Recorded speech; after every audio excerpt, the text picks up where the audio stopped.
It's about 2 months away from Election Day, and state election officials are hopeful that a new voter registration system can help make voting smoother.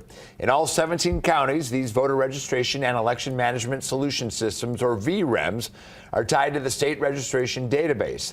Clark County was the first to use these during the presidential preference primary with little or no problems, and the system will be used statewide for the general election in November.